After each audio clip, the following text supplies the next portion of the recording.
Hello. ഇപ്പോൾ വൈകുന്നേരം ഇപ്പോൾ ഒരു 7 മണിയൊക്കെ ആയിട്ടുണ്ട്. ഞങ്ങൾ കുറച്ച് കൃഷി ജോലിയിലൊക്കെ ആയിരുന്നു. ഇപ്പോൾ അകത്തേറി വന്നിട്ടുണ്ട്. ചായ ഒരു കടിയും കൂടെ തയ്യാറാക്കാൻ വേണ്ടിയാണ് നമ്മൾ പോണത്. ഇന്ന് നമ്മൾ തേങ്ങയും പഞ്ചസാരയും കൂടി ഇട്ടൊരു ദോശ ഉണ്ടാക്കാമെന്നാണ് വിചാരിക്കുന്നത്. അപ്പോൾ തേങ്ങ ഞാൻ തിരുവി വെച്ചിട്ടുണ്ട്. ഒരുപാട് പേർക്ക് ഈ റെസിപ്പി അറിയായിരിക്കും, എന്നാലും ഇതൊന്ന് കണ്ടു വെക്കാം കേട്ടോ. അപ്പോൾ തേങ്ങയ്ക്കകത്തോട്ട് കുറച്ച് പഞ്ചസാരയും കൂടെ ആഡ് ചെയ്ത് നമ്മൾ നല്ലപോലെ ഒന്ന് മിക്സ് ചെയ്ത് വെക്കാം.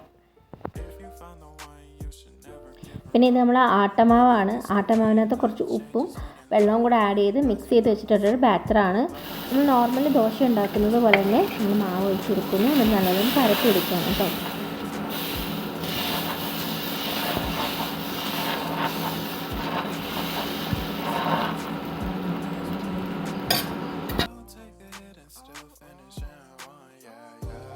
വെന്ത് വന്ന ദോശ മറിച്ചിട്ടതിന് ശേഷം അതിനകത്തേക്ക് നമ്മൾ ഉണ്ടാക്കി വെച്ചിട്ടുള്ള പഞ്ചസാരയും തേങ്ങയും കൂടെ ആഡ് ചെയ്ത് കൊടുക്കുന്നു. ഇത്രയേ ഉള്ളൂ. അപ്പം ഇത് ചെയ്യണത് ഞാനും എൻ്റെ അനിയനും കൂടെയാണ്. അപ്പോൾ അതിൻ്റേതായിട്ടുള്ള കുറച്ച് മിസ്റ്റേക്കൊക്കെ ഉണ്ടാവും. പണ്ടൊക്കെ ഉണ്ടല്ലോ, സ്കൂളിൽ പോയിട്ട് വന്ന ടൈമിൽ അമ്മ പലപ്പോഴും ഉണ്ടാക്കി തരുന്നൊരു പലഹാരമായിരുന്നു ഇത്. ഞങ്ങൾക്ക് വളരെ ഇഷ്ടപ്പെട്ടൊരു പലഹാരമാണ്. പിന്നെ എൻ്റെ പട്ടിക്കുട്ടികളെ വാങ്ങിച്ചപ്പോഴത്തേക്ക് ഞാൻ ലാസ്റ്റ് വീഡിയോയിൽ കാണിച്ചു തരാനുണ്ട് അവരെ. അപ്പോൾ അവർക്ക് വളരെ ഇഷ്ടപ്പെട്ടൊരു പലഹാരമാണിത്. പക്ഷേ സംഭവം എന്ന് വെച്ച് കഴിഞ്ഞാൽ അവർക്ക് പഞ്ചസാര ഇട്ട് കൊടുക്കാൻ പറ്റില്ലല്ലോ. അപ്പോൾ ഞാൻ തേങ്ങ മാത്രം ഇട്ടിട്ട് 2 സ്പെഷ്യൽ ദോശ അവർക്ക് ഉണ്ടാക്കുന്നുണ്ട് കേട്ടോ. അപ്പോൾ അവനും ഞാനും കൂടെ മാറിയാണ് ഇത് ദോശ ചുട്ടെടുക്കുന്നത്. അതുകൊണ്ട് പെട്ടെന്ന് തീരുന്നുണ്ട്. അപ്പോൾ നമ്മുടെ ദോശ ഇവിടെ റെഡി ആയിട്ടുണ്ട്. ഇങ്ങനെയാണ് നമ്മൾ ദോശ കാണാൻ വലിയ ലുക്കില്ലെന്നുണ്ടെങ്കിലും നല്ല ടേസ്റ്റാണ് കേട്ടോ.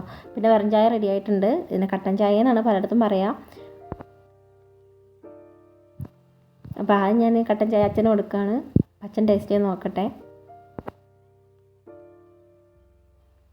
പിന്നെ അമ്മയും വന്നു. അപ്പോൾ ഞങ്ങളെല്ലാവരും കൂടെ ഒരു ഈവനിങ് ടൈം ഇങ്ങനെ അങ്ങ് സ്പെൻഡ് ചെയ്ത് തീർക്കുകയാണ്.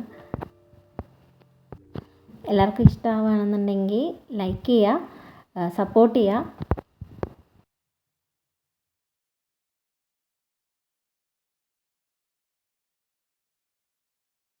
ഞാൻ ഡ്രസ്സൊക്കെ മാറി വന്നിട്ടുണ്ട്. അപ്പോൾ ഇതെൻ്റെ തക്കട് കുട്ടന്മാരാണ്. അപ്പോൾ അവർക്ക് കൂടെ ദോശ കൊടുക്കുകയാണ്. തേങ്ങയ്ക്കകത്ത് പഞ്ചസാര ഇടാതെ ഞാൻ ദോശ ഉണ്ടാക്കിയിട്ടുണ്ടായിരുന്നു. അതാണ് കേട്ടോ ഞാൻ അവർക്ക് കൊടുക്കുന്നത്.